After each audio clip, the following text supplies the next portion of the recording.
Top 10 এই সেগমেন্টে বেশ কিছু ভিডিও তো করলাম, আরও কিছু ভিডিও করব। ওয়ার্ল্ড কাপ শুরু হয়ে গেল, সেটা করব। কিন্তু আপনাদের সবচেয়ে বেশি আগ্রহ সম্ভবত না, নিশ্চিতভাবেই বিশ্বকাপ শিরোপা জয়ের সম্ভাব্য টপ 10 নিয়ে ফেভারিট র্যাঙ্কিং। বিভিন্ন টুর্নামেন্ট প্রতিযোগিতার আগে আমরা সেটা করি, ওয়ার্ল্ড কাপের আগেও তো সেটা আমরা করি। 2022 ওয়ার্ল্ড কাপের আগেও করেছিলাম। এক নম্বরে আর্জেন্টিনাকে রেখেছিলাম, তারা কিন্তু শিরোপা জিতেছিল, বিশ্বকাপ জিতেছিল। ফলে এইবারের এই বিশ্বকাপ যখন নাকের ডগায়, তখন ওয়ার্ল্ড কাপ শুরু হওয়ার ঠিক আগে নট আউট নোমানের ফেভারিট র্যাঙ্কিং তথা শিরোপা জয়ের টপ 10 হিসাব করলে 1 থেকে 10 নম্বরে কারা কারা রয়েছে, কোন দল কোথায় রয়েছে, আপনার প্রিয় দলকে আমি কত নম্বরে রাখছি, আপনার সঙ্গে আমার মতামত টপ 10 র্যাঙ্কিং মিলছে কিনা মিলিয়ে দেখতে পারেন। দেখেন, এর আগে কিন্তু আমরা একটা ভিডিও করেছিলাম পাথওয়ে নিয়ে, কোন দল কোন পর্বে কার মুখোমুখি হবে, গ্রুপ পর্ব থেকে গ্রুপ চ্যাম্পিয়ন হিসাবটা কিরকম হবে, রাউন্ড অফ 32, রাউন্ড অফ 16, এইটা এবং টপ 10 হিসাবটা কিন্তু আলাদা। আমি ওই ভিডিওতে সেই কথাটা বলেছিলাম। যেমন ধরেন রাউন্ড অফ 16-এ দুই দলই যদি গ্রুপ চ্যাম্পিয়ন হয়, তাহলে ফ্রান্স এবং জার্মানি পরস্পরের মুখোমুখি হয়ে যাবে। এখন টপ 10 যদি আমি হিসাব করি, তাহলে এই দুইটা দলকে কি টপ 10-এ রাখবো না? অবশ্যই রাখবো, টপ 8-এই রাখবো, তার আগেই হয়তো বা রাখবো, রাখার কথা, সবারই রাখার কথা। কিন্তু এই দুইটা দলের একটা দল তো রাউন্ড অফ 16-এ বিদায় হয়ে যাবে। এখন আমার হিসাবটা ছিল একরকম, ধরেন আমার হিসাবে এখানটাতে ফ্রান্স জিতবে, কিন্তু যদি জার্মানি জিতে, তো ওই জার্মানিকে তো ওই হিসাবে রাখতে হবে আপনি টপ 10 হিসাবে। তো সেই জন্য আমি জিনিসটা জাস্ট শুধু একটু ক্লিয়ার করে দিলাম যে আগে যে পাথওয়ের ভিডিও করেছি সেইটার সাথে এই ভিডিওর কোনো সম্পর্ক আসলে নাই। আর ওয়ার্ল্ড কাপ কারা জিতবে খুব ফ্যাসিনেটিং একটা বিষয়। এই যে প্রায় 100 বছর ধরে বিশ্বকাপ হচ্ছে, আগামী বিশ্বকাপটা 2030 সালে, সেইটাই শতবর্ষী বিশ্বকাপ। এর মধ্যে মাত্র 8টা দেশ বিশ্বকাপ শিরোপা জিতেছে। সর্বশেষ নতুন চ্যাম্পিয়ন আমরা পেয়েছি 2010 সালে স্পেন। সো এইবার কি আমরা 9 নাম্বার দেশ পাবো, নাকি ওই পুরনো দলগুলোর মধ্যে, পুরনো চ্যাম্পিয়ন দলগুলোর মধ্যে আরেকটা দল চ্যাম্পিয়ন হবে? ইতালি তো আর হওয়ার উপায় নেই, কারণ তারা কোয়ালিফাই করতে পারেনি। চলুন আমার এই ফেভারিট র্যাঙ্কিংটা নিয়ে আমরা পুরো জিনিসটা একটু বুঝে দেখার চেষ্টা করি। নাম্বার 10 আমি রাখছি নেদারল্যান্ডসকে। যেই নেদারল্যান্ডস 1974 বিশ্বকাপ, সেই টোটাল ফুটবল, সেই ইউহান ক্রুইফের দল, তারা রানার্স আপ হয়েছিল। 1978 রানার্স আপ হয়েছিল, 2010 রানার্স আপ হয়েছিল। এইবার কি ফাইনালে গিয়ে তারা চ্যাম্পিয়ন হতে পারবে কিনা?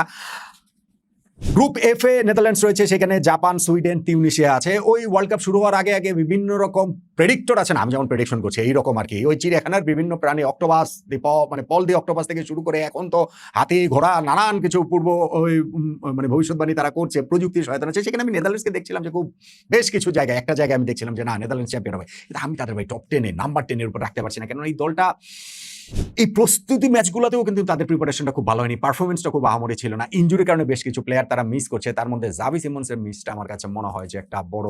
এখানে ম্যাথিয়াস ডিলিক নাই, জুলিয়ান টিম্বার নাই। ফলে নেদারল্যান্ডসকে এই গ্রুপ থেকে আমি দেখছি যে না, জাপান, সুইডেন, তিউনিসিয়ার গ্রুপে তারা গ্রুপ চ্যাম্পিয়ন না হয় হলো, হয়ে না হয় রাউন্ড অফ 16টাতে তারা গেল, কিন্তু সেইখানটাতে গিয়ে তাদেরকে কিন্তু হিসাব বলে মরক্কোর মুখোমুখি হতে হবে। মরক্কোর সঙ্গে তারা জিততেই পারে, কিন্তু মরক্কোকে কিন্তু এই ওয়ার্ল্ড কাপের one of the dark horse হিসাবে আমার কাছে মনে হয়। ফলে ওইটা তাদের জন্য খুব টাফ। যদি সেটা তারা জিতেও যায়, সেই ক্ষেত্রে গিয়ে তাদের দক্ষিণ কোরিয়ার সঙ্গে তারা হয়তো বা রাউন্ড অফ 16-এ পড়বে, রাউন্ড অফ 32-তে মরক্কো, এবং কোয়ার্টার ফাইনালে সেইটাও যদি জিতে, কোয়ার্টার ফাইনালে গিয়ে ফ্রান্সের সঙ্গে পড়বে। ফলে মানে আমি আরেকটু আগিয়ে বললাম, নেদারল্যান্ডসকে টপ 10-এ 10 নম্বরের উপর আসলে রাখার কোনো কারণই নেই। Number 9 Morocco. মাত্রই আমি বললাম ডার্ক হর্স এইবারের টুর্নামেন্টে হয়ে উঠতে পারে। এখন ডার্ক হর্স মানে কি? গত বিশ্বকাপে তো তারা সেমিফাইনাল খেলেছে। এই বিশ্বকাপে ডার্ক হর্স যখন বলছে, এরকম গাল ভরা নাম দিয়ে দিচ্ছে, ফাইনাল খেলবে, শিরোপা জিতবে, নেভার নো, হতেও কিন্তু পারে। আফ্রিকান দেশগুলো এবার ওয়ার্ল্ড কাপে খুব ভালো করবে, এবং সেইখানটাতে মরক্কো যদি গতবারের রানটাকে এইবারও কন্টিনিউ করে, সেটাকে ছাপিয়েও যদি যায়, হতে পারে, হতে কিন্তু পারেই। মরক্কো এইবার ওয়ার্ল্ড কাপে সি গ্রুপে পড়েছে, সেই গ্রুপটাতে ব্রাজিল রয়েছে, এবং ব্রাজিলের সঙ্গে ইনফ্যাক্ট তাদের প্রথম খেলাটা, ওইটা তাদের জন্য একটা বিগ টেস্ট নিঃসন্দেহে। এবং সেই গ্রুপটাতে স্কটল্যান্ড আছে, হাইতি আছে। আমি কোনোভাবেই মনে করছি না যে গ্রুপ পর্ব তারা পেরোতে পারবে না। অবশ্যই তারা গ্রুপ পর্ব পেরোতে পারবে, আর যদি সেইটা তারা পেরিয়ে যায়, তারপরে রাউন্ড অফ 32 গিয়ে তাদের নেদারল্যান্ডসের সাথে খেলা করতে পারে। আমি যে নাম্বার 10-এর কথা বললাম, কিন্তু স্টিল আমি মনে করি যে এইটাতেও আমি ওই পাথওয়েটা থেকে নেদারল্যান্ডসকে জিতেছিলাম, কিন্তু আমার কাছে মনে হয় যে না, মরক্কো ভাই জিততেই পারে, এবং সেই ক্ষেত্রে তারা কোয়ার্টার ফাইনাল পর্যন্ত চলে যেতে পারে। সেখানে অবশ্যই স্পেন বা জার্মানি বা ফ্রান্সে তাদের মুখোমুখি হতে হবে। ওইটা বিগ টেস্ট, ওইটা মরক্কোর জন্য একটা বড় টেস্ট হবে। একটা জিনিস সেটা হচ্ছে মরক্কোর কিছুদিন আগে কোচ চেঞ্জ হয়েছে, কিছু প্লেয়ার তাদের ইনজুর্ডও রয়েছেন, বাট স্টিল আমি মনে করি যে এই ওয়ার্ল্ড কাপের একটা one of the dark horse Morocco, তাদেরকে আমি 9 নম্বরে রাখছি। 8 নম্বরে নরওয়ে, আরো বড় ডার্ক হর্স, আর্লিং হাল্যান্ডের দল। ইতালিকে ওই নিজেদের তাদের গ্রুপ থেকে বাছাই পর্বে বিদায় করে দিয়েছে। 2টা ম্যাচই তারা জিতেছে, সবগুলো ম্যাচই ওইখানটাতে তারা যে দুর্দান্ত পারফর্ম করছে, এবং হাল্যান্ড যে পারফরমেন্স করছেন, পুরো টিমটাই যেভাবে খেলছে, নরওয়ে এইবারের ওয়ার্ল্ড কাপের জেনুইন একটা সারপ্রাইজ প্যাকেজ হয়ে উঠতে পারে। যারা অবশ্য কাজটা ওই কঠিন গ্রুপ পর্ব থেকেই তাদের কঠিন পরীক্ষার মুখোমুখি হতে হবে।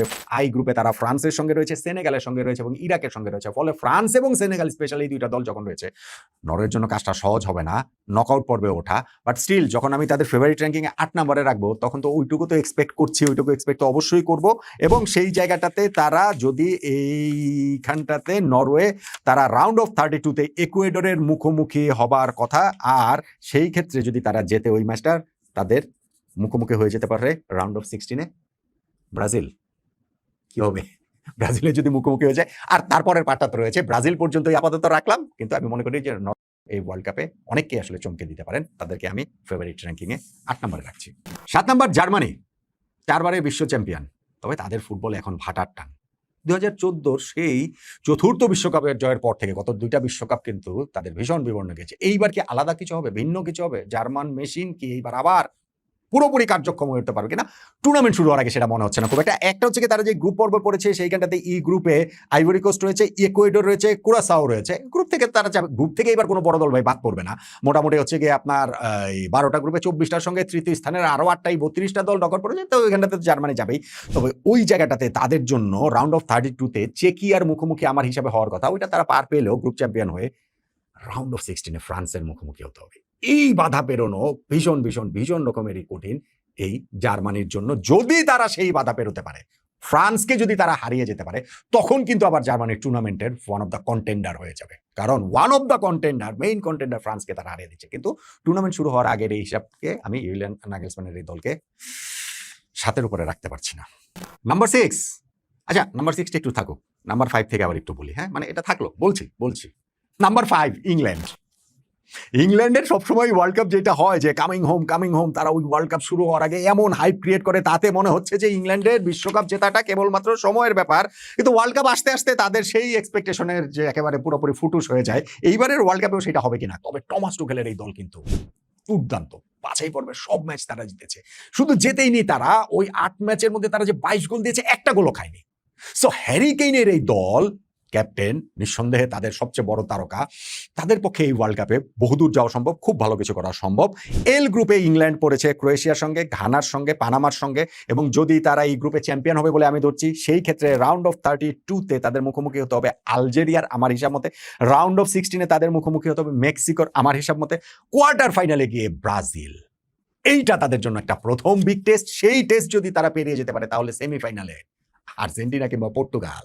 ফলে ইংল্যান্ডের কাজটা ওয়ার্ল্ড কাপ জয়তো কাজটা কারোর জন্যই সহজ না নিঃসন্দেহে, কিন্তু ইংল্যান্ডের এই টিম সত্যিকার অর্থে গত বহু বছরের মধ্যে আমার কাছে মনে হয়েছে আরো অনেক ভালো হতে পারতো। ভালো টিম তো বটে, কিন্তু অনেকগুলা বিগ প্লেয়ারকে টমাস টুখেল আসলে একাদশ থেকে, স্কোয়াড থেকে আসলে রাখেননি। ওইটা তাদেরকে ভোগাতে পারে। আমি তাদের এই হিসাবে 5 নম্বরে রাখছি। 4 নম্বর, 6 নম্বরটা কি বলবো? আচ্ছা 6 নম্বরটা বলছি, 4 নম্বরটা বলে নেই। পর্তুগাল, ক্রিশ্চিয়ানো রোনালদোর দল, বিশ্বকাপের নতুন শিরোপাজয়ী একটা দল হিসাবে পর্তুগাল তো কখনো শিরোপা জেতেনি, সেই সম্ভাবনা এই পর্তুগাল দলের কিন্তু আছে, ভালোভাবেই আছে। টপ 4-এর মধ্যেই ইনফ্যাক্ট তারা আছে, তাদেরকে সেই জিনিসটা রাখছে। স্কোয়াড ডেপথ যদি আপনি বিবেচনা করেন, তাহলে এই পর্তুগালের সঙ্গে পুরো ওয়ার্ল্ড কাপে আমার ধারণা তুলনীয় শুধুমাত্র ফ্রান্স। কিন্তু শুধু স্কোয়াড ডেপথ দিয়ে তো আর ওয়ার্ল্ড কাপ জেতা যায় না। ক্রিশ্চিয়ানো রোনালদোর মতো এরকম একজন কালজয়ী ফুটবলার তাদের রয়েছেন, সব জিতেছেন তিনি, শুধুমাত্র ওয়ার্ল্ড কাপ জিততে পারেননি। লিওনেল মেসির ক্ষেত্রে যেটা সত্য ছিল, গত ওয়ার্ল্ড কাপ জিতে আর্জেন্টিনার হয়ে তিনি তার সেই অপূর্ণতা বুঝিয়েছেন। ক্রিশ্চিয়ানো কি এখন সেটা পারবেন কিনা এই ওয়ার্ল্ড কাপে? 41 বছর বয়সে ক্রিশ্চিয়ানোর সামনে কিন্তু সেই চ্যালেঞ্জটা প্রবলভাবে রয়েছে। কিন্তু তাদের যে স্কোয়াড, সেই স্কোয়াডটা নিঃসন্দেহে রোনালদো এবং পর্তুগালকে স্বপ্ন দেখাচ্ছে। আমার কাছে একটুখানি সেটব্যাক মনে হয় তাদের কোচ মার্টিনেজ, রবার্তো মার্টিনেজ আমার কাছে খুব পছন্দের মনে হয় না। এবং আমি জানি না রোনালদো আসলে ওয়ার্ল্ড কাপে কিরকম করবেন। তিনি ফার্স্ট ইলেভেন তো ডেফিনেটলি থাকবেন, স্কোর না পেলে তাকে একাদশ থেকে ড্রপ করা হবে কিনা, করলে তিনি কিভাবে রিঅ্যাক্ট করবেন, পর্তুগাল টিম কিভাবে রিঅ্যাক্ট করবে।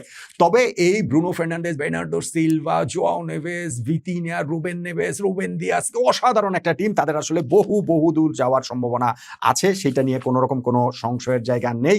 এবং সেইখানটাতে কে গ্রুপে পর্তুগাল রয়েছে, সেই কে গ্রুপটাতে তাদের সঙ্গী হচ্ছে Colombia, very good team, very good team. আরেকটা সারপ্রাইজ প্যাকেজ হতে পারে, কিন্তু আমি তাদের টপ 10 রাখছি না, কিন্তু very good team. Colombia, Congo এবং উজবেকিস্তান। পর্তুগালকে আমি গ্রুপ চ্যাম্পিয়ন হিসেবে দেখছি। তাহলে রাউন্ড অফ 32-তে তাদের ঘানার মুখোমুখি হতে হবে, তাদের জয় আমি দেখছি। রাউন্ড অফ 16-এ সুইজারল্যান্ডের মুখোমুখি হতে হবে, তাদের জয় আমি দেখছি। তো কোয়ার্টার ফাইনালে আর্জেন্টিনার মুখোমুখি হতে হবে, এবং সেইখানটাতে Ronaldo versus Messi, one off match, যে কোনো কিছু তো হতেই পারে। এবং তার রোনালদো তো তার জীবনে সর্বস্বটা বাজিয়ে রাখবেন সেই ম্যাচে, রাখার কথা। সো ইউ নেভার নো, যদি সেই ম্যাচ আর্জেন্টিনাকে পর্তুগাল হারিয়ে দিতে পারে তাহলে সেমিফাইনালে ব্রাজিল, ইংল্যান্ড, যদি সেই ম্যাচও জিততে পারে তাহলে ফাইনালে ফ্রান্স, স্পেন, হতে পারে। সো পর্তুগালকে আমি আমার এই ফেভারিট র্যাঙ্কিংয়ে 4 নম্বরে রাখছি। 3 নম্বর, আচ্ছা 3 নম্বরটাও একটু রাখি, 6 নম্বরটা বাকি রাখছি, 3 নম্বরটাও একটু বাকি রাখলাম, মানে একটু পরেই বলি, ঠিক আছে? এই দুইটা একটু বাদই না হয় থাকলে 2 নম্বর বললাম না হয়। 2 number Spain, very good team, very good team, যারা 2024 ইউরো জিতেছে, যাদের এই 2010-এর পর দ্বিতীয় বিশ্বকাপ জয়ের সম্ভাবনা তাদের মধ্যে তৈরি হয়েছে, এবং এই দলটাতে যখন লামিন ইয়ামালের মতো একজন থাকেন তখন আসলে এই দলের উপরে আপনি যে কোনো বাজি ধরতে পারেন। টেলাফুয়েন্টের এই দলটা সব দিক দিয়েই ওয়েল কাভার্ড। আমার কাছে শুধু মনে হয় যে তাদের কিছু প্লেয়ার লা লিগার সিজনের শেষ দিক দিকে ঠিক ফর্মে নেই, ইনজুরি সমস্যা রয়েছে। লামিন ইয়ামালের নিজেরও সেই জায়গাটাতে সংকটের জায়গা রয়েছে, নিকো উইলিয়ামসেরও সেটা রয়েছে। কিন্তু এইগুলো যদি তারা সামলে উঠতে পারে এবং রিদমের টিম যদি তার রিদমটা পেয়ে যায়, তখন এই স্পেনকে ঠেকানো কিন্তু কঠিন হবে। আমি তাদেরকে ফেভারিট র্যাঙ্কিংয়ে 2 নম্বরে রাখছি। স্পেন এইচ গ্রুপে আছে, সেই গ্রুপে তাদের সঙ্গে উরুগুয়ে, সৌদি আরব এবং কেপ ভার্দে। গ্রুপ চ্যাম্পিয়ন তাদের হতেই হবে, কেননা যদি স্পেন গ্রুপ চ্যাম্পিয়ন না হতে পারে, গ্রুপ রানার্স আপ যদি হয়, তাহলে কিন্তু রাউন্ড অফ 32তেই আর্জেন্টিনার মুখোমুখি পড়ে যেতে পারে। ফলে স্পেনের এইখানটাতে উরুগুয়ের মতো দল থাকার পর গ্রুপ চ্যাম্পিয়ন হতেই হবে। এবং তারপর রাউন্ড অফ 32তে আমি স্পেনকে দেখছি, অস্ট্রিয়ার সঙ্গে তাদের জয় দেখছি, কলম্বিয়ার সঙ্গে তাদের খেলা দেখছি আমি, রাউন্ড অফ 16-এ তাদের জয় দেখছি, কোয়ার্টার ফাইনাল তাদের আমি খেলা দেখছি বেলজিয়ামের সঙ্গে তাদের জয় দেখছি, সেমিফাইনালে গিয়ে তাদের তখন খেলতে হবে আইদার ফ্রান্স অথবা জার্মানির বিপক্ষে। বিগ ম্যাচ, ফাইনালের আগের ফাইনাল যেটা হয়ে যেতে পারে। আর যদি তারা জিতে যায় ফাইনালে, মানে গ্রুপ চ্যাম্পিয়ন হিসাবে করছে, তখন তো আসলে ফাইনাল, ওইটা তো মানে ফ্রান্সের সেই স্পেনের সেই জয়ের জায়গাটা, সম্ভাবনা জায়গাটা থাকবে। তাদেরকে আমি আমার এই ফেভারিট র্যাঙ্কিং টপ 10-এর এই হিসাবটাতে 2 নম্বরে রাখছি। তাহলে রইল বাকি 3টা স্পট, নাম্বার 1, নাম্বার 3 এবং নাম্বার 6। পিছন থেকেই শুরু করি। Number 6 Brazil. রাগ করলেন, রাগ করতে পারেন, আপনি ব্রাজিলের সমর্থক হিসাবে রাগ করার সকল অধিকার আপনার রয়েছে। কিন্তু ভাই, ব্রাজিলের এইবারে যেই টিম, সেইটাকে আসলে আমি 6-এর উপরে কিভাবে রাখি আমাকে বলেন, কোন হিসাবটাতে? 5টা বিশ্বকাপ তারা জিতেছে, সেই হিসাব আছে, কিন্তু এট দ্য সেম টাইম 2002 বিশ্বকাপের পর আর কোনো বিশ্বকাপ জিতে না, এটাও সত্যি কথা। নেইমারের মতো একজন তারকা আছে, এটা যেমন সত্যি, ঠিক তেমনি ভাবে নেইমার ইনজুরির সঙ্গে লড়াই করছেন, যুঝছেন, এখনো নেইমারের উপরে নির্ভর করতে হয়। এই যে দলটা, আমাকে বলেন সেই দলটার নাম্বার 9টাকে, আপনি আমাকে বলেন যে সপ্তাহখানেক আগে ওয়ার্ল্ড কাপ শুরু হওয়ার 3 দিন আগেও ব্রাজিল টিমের যে একটা চেঞ্জ হয়েছে, রাইট ব্যাকের জায়গায় মিডফিল্ডার কিনেছে, কোচ কি তার রাইট ফরমেশন জানেন কিনা, রাইট প্লেয়ার পিক করেছে, রাইট প্লেয়ার আছে কিনা, পিক করার পর কথা, ব্রাজিল তো ওরকম প্রতিভা থাকতে হবে। ইনজুরি ফ্রন্টে অবশ্য ব্রাজিল খুবই দুর্ভাগা, খুবই। এখানে এদের Militao, Rodrygo, Estevao, last Wesley, তারা আসলে বাদ পড়ে গিয়েছেন। এই জায়গাটাতে ব্রাজিল দুর্ভাগা, কিন্তু আমার মনে হয় ব্রাজিল আসলে এখানে একটা প্রতিভার আকালি চলছে। সবচেয়ে বড় ভরসা এই ওয়ার্ল্ড কাপে ব্রাজিলের কোনো ফুটবলার না, কোচ কার্লো অ্যানচেলোত্তি। ব্রাজিল যদি হেক্সা জিতে, 6 নম্বর বিশ্বকাপ জিতে, সবচেয়ে বড় অবদান থাকবে সেখানে কোচ কার্লো অ্যানচেলোত্তির। কিন্তু এই টিম নিয়ে তারা আসলে ঠিক 6 নম্বর বিশ্বকাপ জিতবে আমার কাছে টুর্নামেন্টের শুরুতে অন্তত সেটা মনে হচ্ছে না। গ্রুপ সিতে তারা রয়েছে, সেখানে মরক্কো, স্কটল্যান্ড এবং হাইতির বিপক্ষে খেলা। প্রথম ম্যাচটাই মরক্কোর বিপক্ষে ভেরি টাফ ম্যাচ। ওইটা ওয়ার্ল্ড কাপে ব্রাজিলের টোন সেট করে দিতে পারে যদি ব্রাজিল খুব ভালোভাবে জিতে, পুরো ওয়ার্ল্ড কাপটাই দুর্দান্ত যেতে পারে। আমি তারপরেও তাদেরকে গ্রুপ চ্যাম্পিয়ন হিসেবেই দেখছি। তাই যদি হয় তাহলে রাউন্ড অফ 32তে হয়তো বা জাপানের মুখোমুখি হতে হবে। আনচেলত্তির সময় কিন্তু জাপানের কাছে তারা হেরেছিল গত বছরে, জিতলো না হয় সেই ম্যাচ। রাউন্ড অফ 16-এ নরওয়ের মুখোমুখি হতে হবে। আমি বললাম নরওয়ে এই টুর্নামেন্টের one of the dark horse, আচ্ছা জিতলো না হয় সেই ম্যাচটা।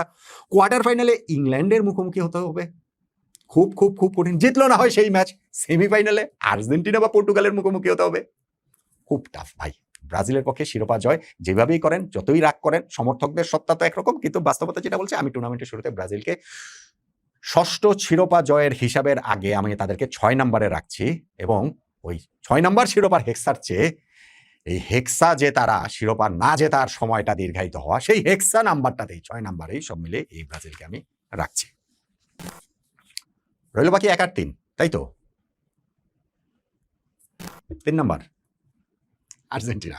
আবারও বলি, রাগ করতে পারেন, এই আর্জেন্টিনার সমর্থকরা একই রকম রাগ করতে পারেন। ব্রাজিল সমর্থকরা বলতে পারেন যে ভাই টপ 5-এও রাখলেন না, 5 নম্বরেও রাখলেন, 6 নম্বরে রেখে দিলেন। আর্জেন্টিনার সমর্থকরা বলতে পারেন ওয়ার্ল্ড কাপ আমরা জিতেছি, গত এই কিছুদিন ধরে আমাদের যে সময় কোপা আমেরিকা ওয়ার্ল্ড কাপের আগে জিতেছি, পরে জিতেছি, ফিনালিসিমো জিতেছি, আর্জেন্টিনার ফুটবল ইতিহাসের সবচেয়ে স্বর্ণ সময় যাচ্ছে, লিওনেল মেসি এখনো রয়েছেন, গত ওয়ার্ল্ড কাপে পুরো টিম ধরে রেখেছি, কিন্তু তাদেরকে আপনি 3 নম্বরে রেখে দিলেন, টপ 2-তে রাখলেন না। আমার কাছে মনে হয় যে এই ওয়ার্ল্ড কাপটাতে আর্জেন্টিনা গত ওয়ার্ল্ড কাপে যে মূল দলটা ধরে রেখেছেন লিওনেল স্ক্যালোনি, সেইটা আর্জেন্টিনার জন্য বিশ্বকাপ জেতালে সেই ফ্যাক্টরটাই বড় কাজ করবে। আবার যদি না জিততে পারে, টিমটা যে যথেষ্ট রিফ্রেশিং হয়নি, স্পেশালি তাদের ডিফেন্সে। গত ওয়ার্ল্ড কাপে কিন্তু 3টা ম্যাচে আর্জেন্টিনার ডিফেন্স প্রায় কলাপস করতে বসেছিল সেই অস্ট্রেলিয়ার বিপক্ষে, সেই নেদারল্যান্ডসের বিপক্ষে, সেই ফাইনালে ফ্রান্সের বিপক্ষে, এবং সেই ডিফেন্সে কিন্তু কোনো চেঞ্জ হয়নি এইবারের মোটা দাগে। আমার কাছে মনে হয় আর্জেন্টিনা এইবারের ওয়ার্ল্ড কাপে কোথাও না কোথাও গিয়ে কোনো একটা পর্যায়ে গিয়ে সাফার করবে, করার কথা।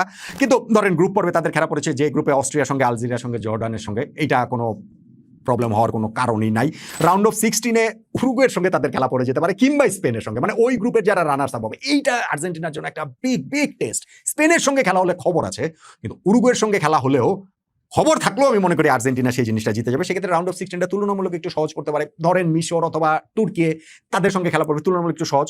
Quarter final Portugal, Messi Ronaldo.